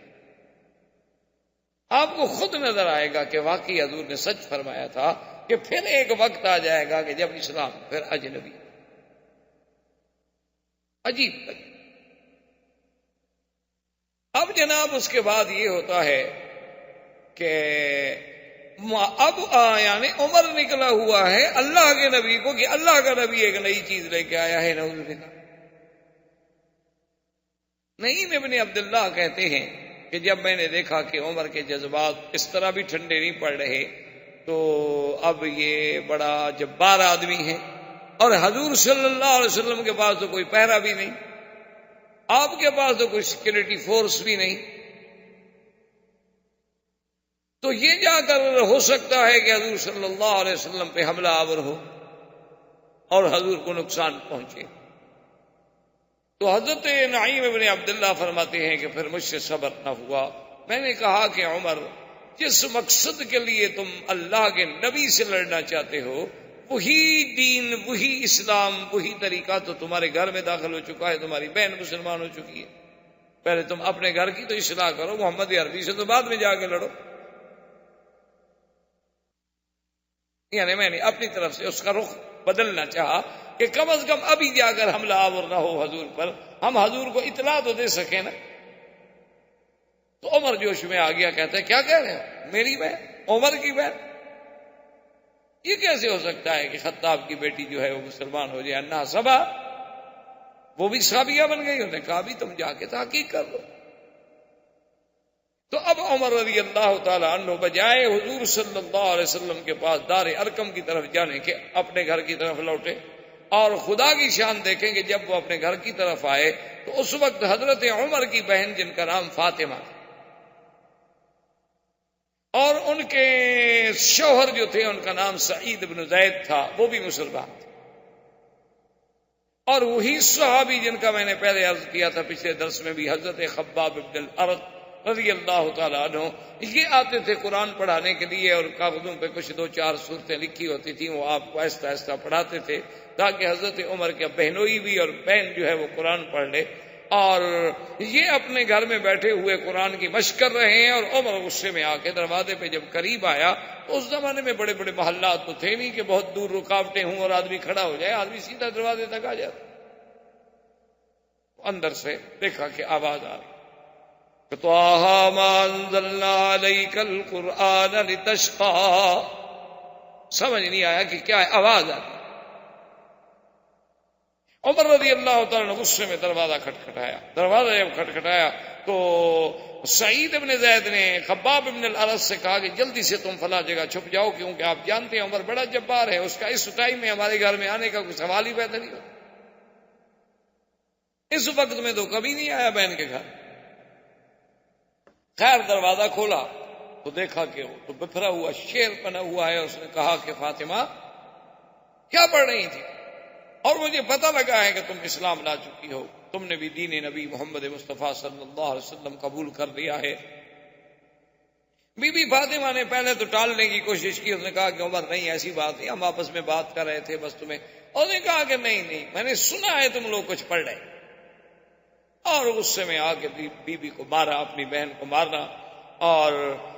اس کے بعد سعید ابن زید بہنوئی آگے چھڑانے کے لیے آئے تو انہیں مارا۔ اب عمر کا سامنے کون ٹھہرے؟ آخر وہ تو اتنا بڑا طاقتور آدمی، اتنا بڑا جبار آدمی، قہار آدمی اور بڑا جنگجو آدمی، ایک عورت کیسے مقابلہ کر سکتی ہے؟ اب بی بی فاطمہ اپنے شوہر کو بچاتی ہے، شوہر اپنے بیوی کو بچاتا ہے، عمر دونوں کو مار رہے ہیں۔ اس کے بعد بیوی کا خون کھول اٹھا۔ اس نے کہا کہ یا عمر کیا کر رہے ہو؟ تمہیں شرم نہیں آتی عورت پہ ہاتھ اٹھاتے ہو؟ کیا تم کر رہے ہو؟ یہی تمہارا مذہب ہے؟ ایک میں تمہاری بہن نہ صحیح ایک عورت تو ہوں، اپنی بہادری عورتوں میں دکھلاتے ہو۔ اور سن لو، اگر تمہاری رگوں میں خطاب کا خون ہے تو فاطمہ کی رگوں میں بھی خطاب کا خون ہے۔ میں کٹ سکتی ہوں لیکن اب دین محمد مصطفیٰ نہیں چھوڑ۔ تم جو چاہ سکتے ہو کرو۔ اور جیسے کسی شاعر نے کہا کہ ادھر آؤ ظالم ہنر آزمائیں، تو تیر آزما ہم جگر آ، کہ تم جتنی ستم کر سکتے ہو توڑ لو ستم۔ لا اترک دین محمد ابدا، میں محمد مدنی کا دین نہیں چھوڑ سکتی۔ اور تمہارے پاس جتنی قوت ہے، طاقت ہے، زور ہے، آزما ڈالو اپنا زور، دیکھو کہ آج پھر خطاب کی بیٹی مقابلہ کرتی ہے کہ نہیں۔ اب عمر کا دماغ میں آیا کہ آخر کیا بات ہے، اتنی مار کھانے کے بعد میں اس کا بھائی ہوں، آخر کوئی وجہ ہے۔ تو عمر بیٹھ گئے۔ اس نے کہا اچھا فاطمہ ایک بات پوچھو۔ تو فاطمہ نے پوچھا کیا بات ہے؟ اس نے کہا اچھا تم جو کچھ پڑھی تھی مجھے بھی سناؤ، میں بھی سننا چاہتا ہوں، اور مجھے بھی دکھاؤ لکھا ہوا وہ کیا ہے، میں بھی تو پڑھوں نا، آخر میں پڑھا ہوا آدمی۔ حضرت عمر بھی ان لوگوں میں تھے جو پڑھے ہوئے تھے، یعنی مکے کے وہ چند لوگ جو لکھنا پڑھنا جانتے تھے، حضرت عمر ان لوگ۔ بی بی فاطمہ اخت عمر سیدنا عمر کی بہن نے کہا، اس نے کہا عمر ایسے نہیں ہو سکتا، ہم تمہیں لکھا ہوا مصحف نہیں دے سکتے، کیونکہ ہمارے نبی کا فرمان ہے کہ یہ اللہ کی کتاب ہے اور یہ اللہ کا کلام ہے، اسے کوئی پلید نہیں چھو سکتا۔ اور ہمیں کیا پتہ ہے، تم تو کافر آدمی ہو، تمہیں تو پتہ ہی نہیں کہ وضو کیا ہوتا، تمہیں تو پتہ ہی نہیں کہ طہارت کیا ہوتی ہے، تمہیں تو پتہ ہی نہیں کہ حدث اصغر حدث اکبر کیا چیز ہوتی ہے۔ ہاں البتہ ایک شرط ہے کہ تم غسل کر لو، نہا لو، چلو اپنے عقل کے مطابق ہی نہا، اس کے بعد پھر جو ہے ہم آپ کو قرآن دیں گے یا آپ کو قرآن سنائیں گے۔ اور خباب ابن الارت بھی باہر آ گئے، سعید ابن زید بھی بیٹھ گئے، وہ حضرت عمر نے بھی غسل کر لیا۔ اور خدا کی شان ہے، یعنی ادھر اندازہ فرمائیں کہ ایک طرف یہ عالم ہے اور دوسری طرف صبر کا یہ عالم ہے کہ حدیثوں میں موجود ہے کہ اللہ کے نبی کعبۃ اللہ میں بیٹھے ہیں، خدا کے گھر میں بیٹھے ہیں اور کہتے ہیں اللہم اعز الاسلام، میرا اللہ میرے دین کو اسلام کو عزت دینی ہے تو دو آدمیوں سے ایک کو مسلمان کر دے، یا عمر کو مسلمان کر یا عامر ابن ہشام ابی جہل کو مسلمان کر دے، کیونکہ میرے ساتھ تو سب فقراء ہیں، ضعفاء ہیں، غریب ہیں، وہ ان کی مقاومت نہیں کر سکتے، کچھ بڑے لوگ آئیں گے تو کچھ دین کی بات۔ اور علماء نے، مفسرین نے، مورخین نے لکھا ہے کہ یہ بھی اللہ کی شان ہے کہ جب اللہ کے نبی آئے یا حضور کے بعد علماء آئے، داعی حق آئے، تو سب سے پہلے ساتھ دینے والے ہمیشہ غریب تھے، بڑے آدمیوں نے کبھی ساتھ نہیں دیا، الا قلیل، بہت چند خوش نصیب۔ بہت تھوڑے لوگ، بہت کم لوگوں نے، بہت تھوڑے لوگوں نے ایسا ساتھ۔ ہر دور میں یہ ہوتا آیا ہے، آج بھی دیکھ لیں۔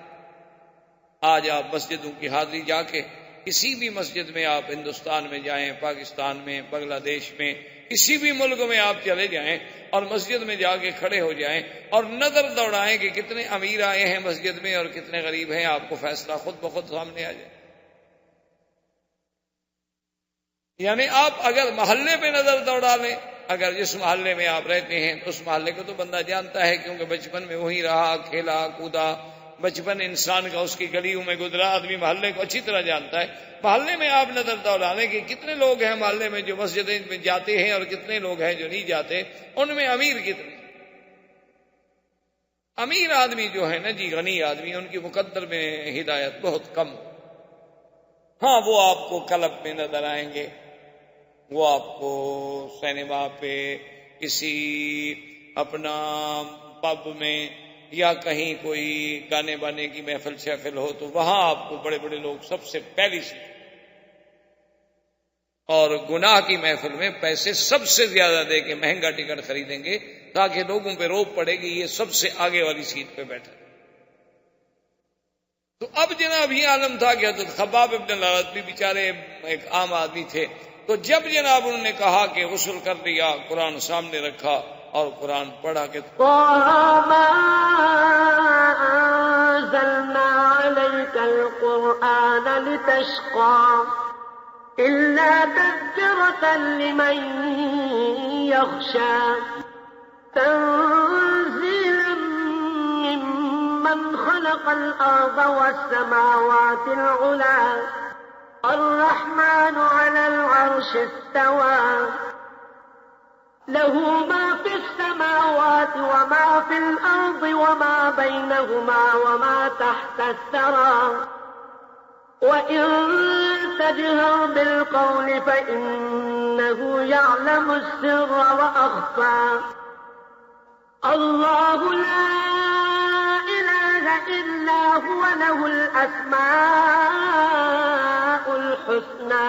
یہاں تک پہنچے حضرت عمر، فبکا عمر، آنسو بہنے شروع ہو گئے۔ اللہ کا قرآن، یہ کیسے ہو سکتا ہے کہ آدمی دل اخلاص سے قلب کے ساتھ اللہ کے قرآن کو سنے اور پڑھے اور قرآن اثر نہ کرے؟ یہ تو ہو ہی نہیں سکتا، ناممکن۔ پرانے دور کی بات ہے، ایک دیہات میں ایک غریب آدمی نے جلسہ رکھا، اور اس زمانے میں دیہات میں کوئی بجلی تو ہوتی نہیں تھی، لوگ زیادہ تر جلسے 14ویں رات میں رکھ لیتے تھے کہ چلو روشنی ہوگی، کوئی تھوڑا بہت لیمپ شپ جلا لیں گے تو جلسے ہو جاتے تھے۔ تو اسی رات اتفاق یہ ہے کہ ایک اس علاقے کا بہت بڑا زمیندار تھا، اس کے بیٹے کی شادی تھی، تو اس نے وہ گانے والیوں کا، مغنیات کا انتظام کیا ہوا تھا۔ اب جب وہاں پہنچے تو غریب آدمی تھا جس نے والد صاحب رحمۃ اللہ علیہ کو دعوت دی تھی، تو اس نے کہا کہ حضرت آئی نے آپ کو بلا لیا، لیکن مجھے پتا نہیں تھا کہ آج کی رات جو ہے ہمارے زمیندار کے بیٹے کی شادی ہے، اور بڑی مصیبت ہے کہ اس نے تو یہاں بڑے بڑے گانے والیاں ہندوستان سے اور ادھر سے اور ادھر سے منگائی ہوئی ہیں، وہ بڑے لوگ ہیں، اور ساری دنیا، سیدھی بات ہے کہ وہ برائی کی طرف جائے گی، تقریر سننے کے لیے کون آئے گا؟ احباب کرام، اس کے بعد اب آپ اس مبارک سلسلے کی CD نمبر 8 سماعت فرمائیں۔